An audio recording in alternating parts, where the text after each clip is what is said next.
الحمد للہ رب العالمین والصلاة والسلام علی محمد الامین اعوذ باللہ من الشیطان الرجیم بسم اللہ الرحمن الرحیم۔ خواتین و حضرات، پچھلے 200 سال میں یہ ذوق بہت عام ہوا ہے کہ قرآن اور پیغمبر کو اس دنیا کے مسائل کے لیے رہنما کی حیثیت سے پیش کیا جائے۔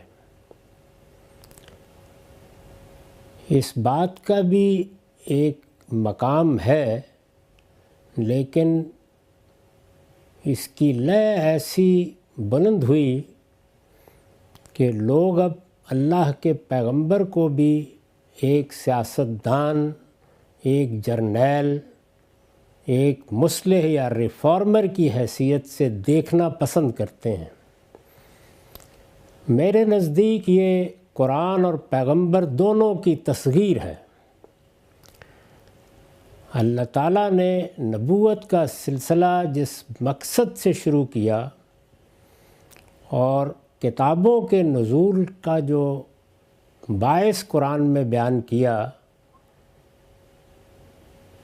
اس قرآن کو اور اس کو لانے والے پیغمبر کو ہمیشہ اسی مقام پر رکھ کر پیش کرنا چاہیے۔ قرآن مجید نے سورہ بقرہ میں یہ بتایا ہے کہ اللہ تعالیٰ کی جو ہدایت اور رہنمائی آدم علیہ السلام کو حاصل ہوئی، ایک پیغمبر کی حیثیت سے حاصل ہوئی، دنیا لمبے عرصے تک اس پر قائم رہی۔ اس میں کوئی بڑے اختلافات پیدا نہیں ہوئے۔ قرآن کے الفاظ میں کان الناس امۃ واحدہ، لوگ ایک ہی نظریہ، ایک ہی زاویہ نظر، ایک ہی انداز حیات رکھتے تھے۔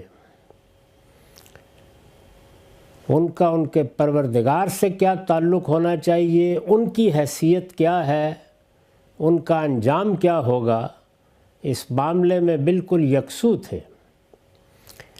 لیکن پھر اختلافات پیدا ہوئے۔ اس کے نتیجے میں اللہ تعالیٰ یہ کہتے ہیں کہ بعث اللہ النبیین مبشرین و منذرین، اللہ تعالیٰ نے پیغمبر بھیجے۔ وہ کیا کرنے کے لیے آئے؟ انذار کرنے کے لیے آئے، بشارت دینے کے لیے آئے۔ اس سے یہ واضح کر دیا کہ پیغمبروں کا اصل موضوع انذار قیامت ہے، اور وہ اسی کے ذیل میں وہاں کامیابی حاصل کرنے والوں کو بشارت دینے کے لیے آئے ہیں۔ قرآن مجید نے اس سے آگے یہ بیان کیا ہے کہ یہ پیغمبر ہیں کہ اللہ تعالیٰ نے ان کے ساتھ کتابیں نازل کی۔ وَأَنزَلَ مَعَهُمُ الْكِتَابَ، کس لیے نازل کی؟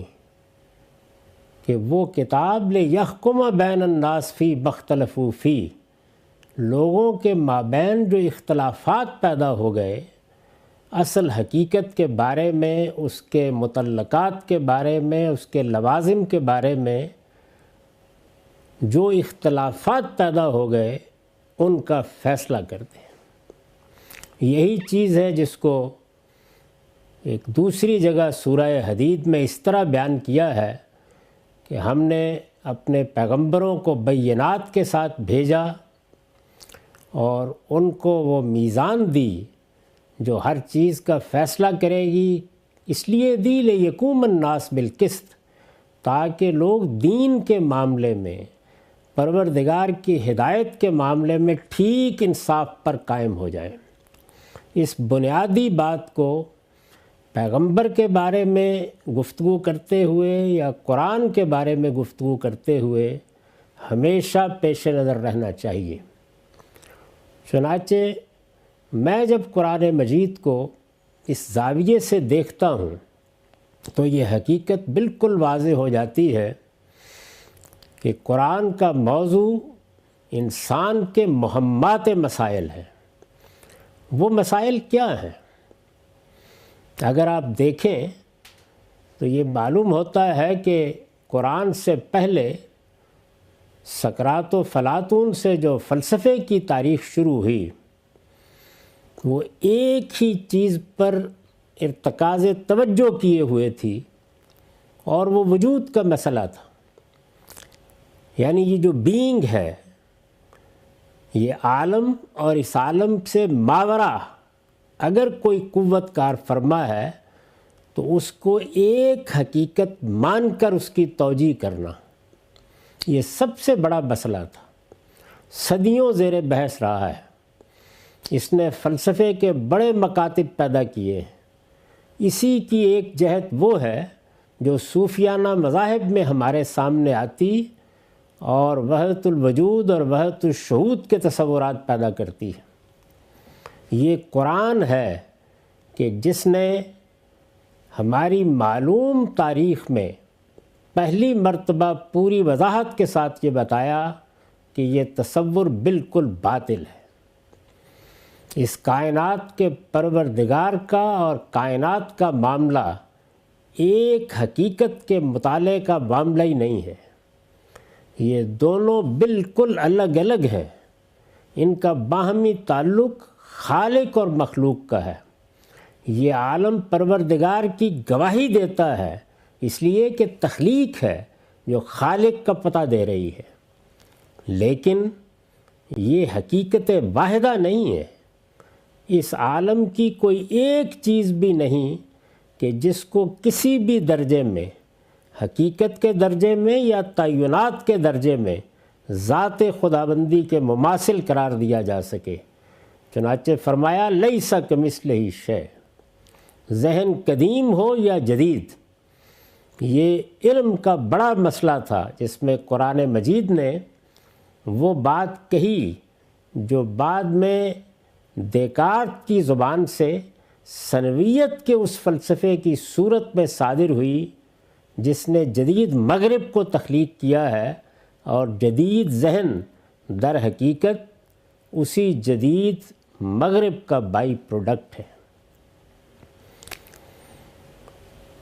یہ قرآن مجید ہے کہ جس نے انسان کے اس دوسرے مسئلے کو کہ وہ مادے کو دیکھتا ہے، وہ حیات کو دیکھتا ہے، وہ حیات میں شعور پیدا ہوتے دیکھتا ہے، اس کو حل کرنا چاہا ہے۔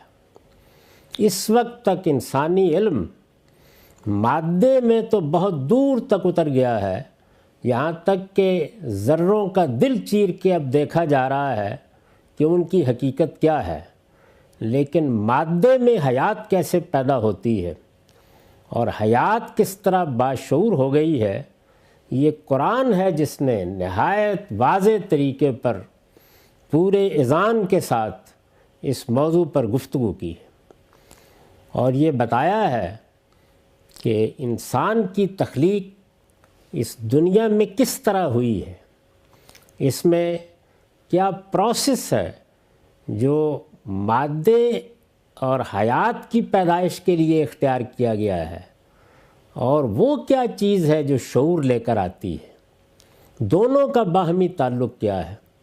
چنانچہ نہایت وضاحت کے ساتھ یہ بتا دیا ہے کہ یہ انسان کا قالب زندہ قالب ہے جو مادے سے تیار ہوتا ہے۔ مادے کے عناصر ہیں جن کی تالیف اس کو پیدا کر دیتی ہے۔ یہ بتایا ہے کہ وہ پیدائش کن مراحل سے گزری ہے، سورہ سجدہ میں اس کی پوری تصویر کھینچ دی ہے، لیکن وہ شعور، وہ شخصیت وہ کہاں سے آتی ہے؟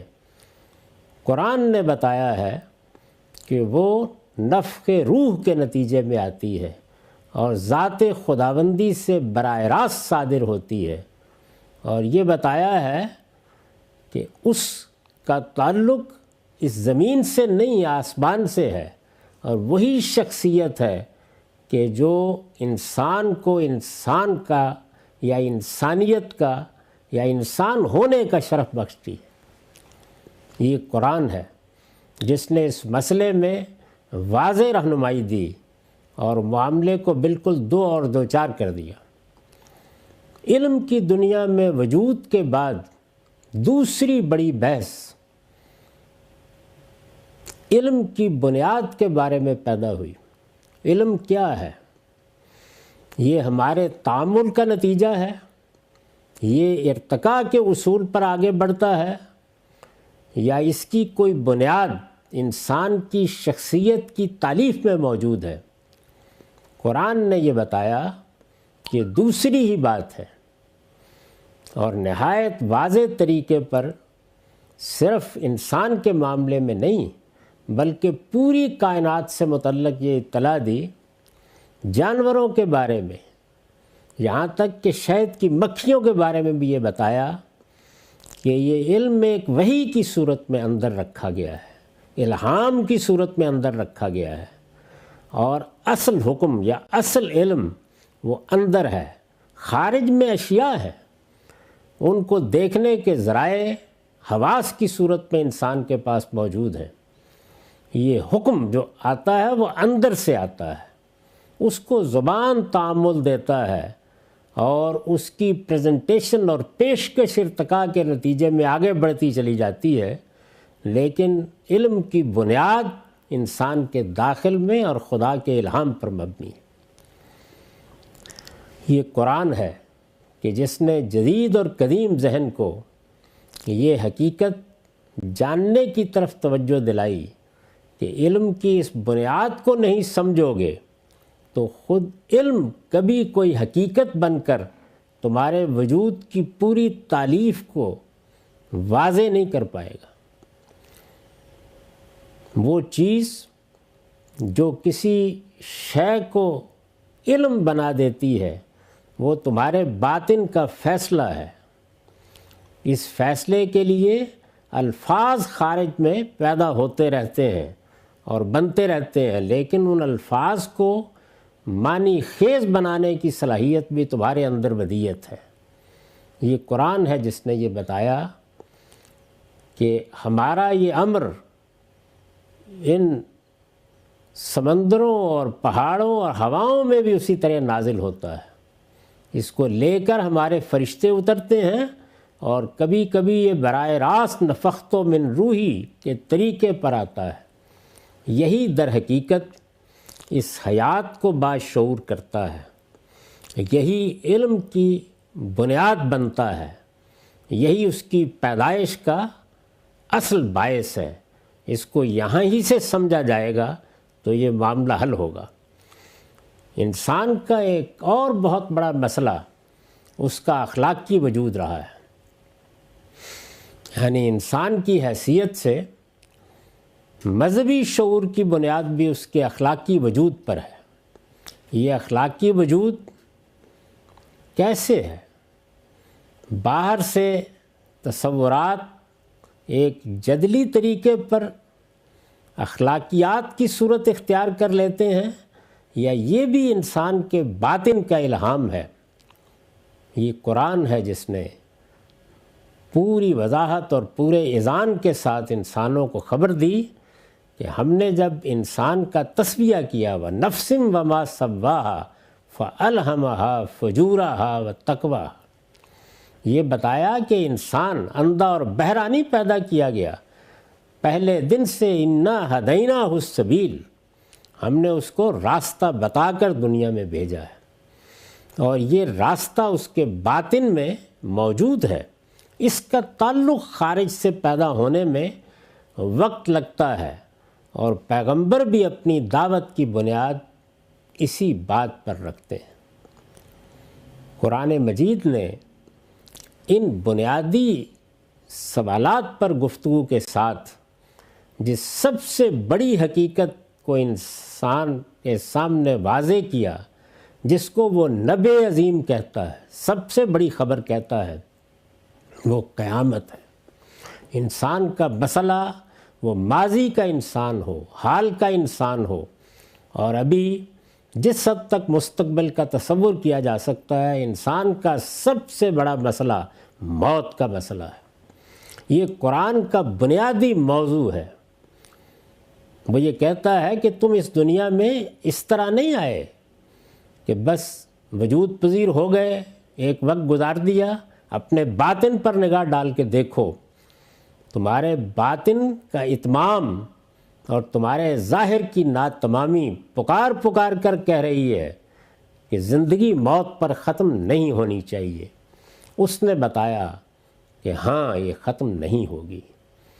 موت ایک زندگی کا وقفہ ہے، یعنی آگے چلیں گے دم لے کر، وہ اگلی زندگی اصل زندگی ہے، اس میں تم پروردگار سے ملاقات کرو گے، اپنے خالق سے ملاقات کرو گے، اس کی بارگاہ میں پیش ہوگے اور پھر ابدی زندگی پالو گے۔ ابدی زندگی جس کی تصویر کشی کی قرآن نے کہ وہ زندگی کیا ہوگی؟ عیش دوام کی زندگی، لا خوف علیہم ولا هم یحزنون، نہ وہاں ماضی کا کوئی پچھتاوا رہے گا، نہ مستقبل کا کوئی اندیشہ ہوگا، اور انسان کے لیے مقاصد، خواہشیں، امنگیں، آرزوئیں کہاں تک برآئیں گی؟ فرمایا کہ وَلَكُمْ فِيهَا مَا تَشْتَهِي أَنفُسُكُمْ، جو چاہو گے وہاں وہ تمہیں دے دیا جائے گا، جس چیز کو طلب کرو گے وہ پیش کر دی جائے گی۔ یہ قرآن ہے کہ جس نے اس کی منادی کی ہے، اور انسان کو یہ سب سے بڑی خبر ہے جسے دینے کے لیے خدا کے پیغمبر آئے ہیں۔ ذہن جدید ہو یا قدیم، اس وقت بھی اس کا سب سے بڑا مسئلہ یہی ہے۔ قرآن اس کو ایڈریس کرتا ہے، اور اسی مسئلے کو سامنے رکھ کر پیغمبروں کی پوری جماعت مبشرین و منذرین کی حیثیت سے اس عالم کی منادی کرتی ہے جو موت کے بعد قائم ہونے والا ہے۔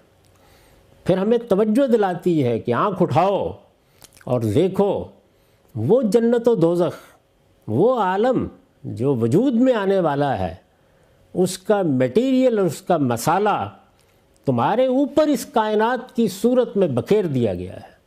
اسی لیے یہ صرف ایک خطہ ارض ہے جس پر تم رہتے ہو، جس میں زندگی اور حیات ہے۔ باقی پوری کائنات ایک مسالے یا ملبے کی صورت میں، میٹیریل کی صورت میں تمہارے گرد و پیش پڑی ہوئی ہے۔ ہم اسی کو جمع کریں گے اور یوم تبدل الارض غیر الارض والسماوات، اس کو ایک نئی دنیا میں تبدیل کر دیں گے۔ اور اس طرح گویا بتا دیا کہ تم آج کی دنیا کو زمین پر دیکھ رہے ہو، آنے والی دنیا کو دیکھنا چاہو تو اپنے اوپر نگاہ ڈال کے دیکھو، یہ سب اسی کا مسالہ ہے۔ اس کو صرف ہمیں جمع کرنا ہے ایک بڑے حادثے کے بعد، جس کو قرآن مجید قیامت یا ساعت سے تعبیر کرتا ہے۔ یہ قرآن ہے کہ جس نے اس دنیا میں انسان کو علم کی بنیاد فراہم کرنے کے بعد اخوت و مساوات کی بھی بنیاد فراہم کی ہے۔ دنیا میں کوئی ذریعہ ابھی تک ایسا حتمی دریافت نہیں ہو سکا جو انسان کو اس کی حقیقی وحدت بتا سکے۔ اللہ کی کتابوں نے اور ہماری معلوم تاریخ میں یہ قرآن ہے کہ جس نے یہ بتایا کہ تم سب آدم و حوا کی اولاد ہو۔ انا خلقناکم من نفس واحدہ وخلق منہا زوجہا یا ایھا الناس اتقوا ربکم الذی خلقکم من نفس واحدہ وخلق منہا زوجہا وبث منہما رجالا کثیرا ونساء۔ یہ معمولی بات نہیں ہے۔ دنیا میں اگر اخوت اور انسانی مساوات کے کوئی تصورات پیدا ہو سکتے ہیں تو اس کی حقیقی فلسفیانہ بنیاد یہی ہے کہ ہم سب آدم و حوا کی اولاد ہیں۔ اور اس کو جس اذعان کے ساتھ، جس وضاحت کے ساتھ قرآن نے بیان کیا ہے، دنیا میں اور کوئی چیز نہیں تھی، صدیوں تک نہیں رہی کہ جو ادنا درجے میں بھی انسان کو یہ علم دے سکے۔ قرآن نے بتایا یہ کہ تم سب آدم و حوا کی اولاد ہو۔ ہم سب آدم و حوا کی اولاد ہیں تو پھر برابر ہے، انسان کی حیثیت سے پھر مساوات اور اخوت کے تصورات پیدا کیے جا سکتے ہیں، ان کو حقیقی فلسفیانہ بنیاد، محکم بنیاد فراہم کی جا سکتی ہے۔ اور اگر ایسا نہیں ہے، ارتقاء کے نتیجے میں الگ الگ چین سے وجود میں آ گئے ہیں، تو پھر انسانوں کے درمیان برتری کی بحث کبھی فیصلہ کن نہیں ہو سکتی۔ یہ قرآن ہے کہ جس نے انسان کی پیدائش کے معاملے کو اپنے قانون یا اپنی شریعت میں بنیادی مسئلے کی حیثیت دی۔ اس کائنات میں انسان کی پیدائش کا معاملہ حیرت انگیز طریقے پر باقی جانوروں سے مختلف ہے۔ یہ بہت ناتوان وجود میں آتا ہے۔ اس کو اپنے باطن کو ظاہر سے متعلق کرنے کے لیے کئی برس درکار ہوتے ہیں۔ یہ جب وجود میں آتا ہے تو اپنی بنیادی ضرورتوں کو بھی پورا نہیں کر سکتا۔ یہ اگر 10-20 گھنٹے کے لیے بھی تنہا چھوڑ دیا جائے تو اپنے وجود کو برقرار نہیں رکھ سکتا۔ اس کے لیے قرآن ہے جس نے خاندان کے ادارے کی بنیادیں رکھی ہیں اور یہ بتایا ہے کہ یہ ادارہ کس طرح سے بننا چاہیے۔ یہ الگ بات ہے کہ انسان آج بھی شریعت کی ان تفصیلات کی حقیقت سے منہ موڑ لیتا ہے اور اپنی قبر خود کھودتا ہے، ورنہ اللہ تعالیٰ نے نہایت تفصیل کے ساتھ وہ تمام چیزیں واضح کر دی ہیں کہ باہمی تعلقات کی بنیاد کیا ہوگی، کون ہے کہ جو اس خاندان کے ادارے کے لیے سربراہ کی حیثیت رکھے گا، اس میں باہمی روابط کے لیے کیا اصول ہوں گے، اس میں وصل و فصل کے لیے کیا قاعدے ہوں گے۔ اسی لیے اس کو بڑی تفصیل کے ساتھ موضوع بنایا ہے۔ یہ قرآن ہے جس نے انسان کے ان مہمات مسائل میں اس کی رہنمائی کی ہے۔ جدید اور قدیم ذہن دونوں اس کے محتاج ہیں، ہمیشہ محتاج تھے، ہمیشہ محتاج رہیں گے۔ یہ وہ معاملات میں ہیں جن میں اگر اس کے بالکل متوازی رکھ کر صوفیانہ مذاہب اور فلسفے اور سائنس کی رہنمائی کو دیکھیے تو معلوم ہوتا ہے کہ اطفال مکتب ہیں جو قرآن کے سامنے کھڑے ہیں۔ قرآن مجید نے بہت بلند سطح پر انسان کو اس میں اعلیٰ ترین علم دیا ہے، اور اپنے اصل موضوع کے لحاظ سے وہ کیا ہے؟ وہ انذار قیامت ہے۔ لوگوں خبردار ہو جاؤ، یہ دنیا عارضی دنیا ہے۔ تم جن چیزوں کو بڑی اہمیت دیتے ہو وہ موت پر بےمانی ہو جاتی ہیں۔ موت دروازوں پر دستک دے رہی ہے۔ اٹھو اور اس دن کی تیاری کرو جس میں تم اپنے رب کی، اپنے پروردگار کی ملاقات کے لیے زندہ کیے جاؤ گے، قبروں سے اٹھائے جاؤ گے، اور تمہاری ابدی زندگی کی ابتدا ہوگی۔ یہ قرآن ہے جو اس کی منادی کرتا ہے۔ قرآن کو اسی حیثیت سے دنیا کے سامنے پیش کرنا چاہیے۔ یہی ہماری سعادت ہے اور یہی ہمارے لیے باعث شرف ہے۔ ایک بندہ مومن کی حیثیت سے ہمارے ساتھ بھی قرآن کا تعلق یہی ہونا چاہیے۔ یہ دنیا کی کتابوں میں سے کوئی عام کتاب نہیں ہے۔ این کتاب از آسمان دیگر است۔ اقول قولی ھذا واستغفر اللہ لی ولکم ولسائر المسلمین۔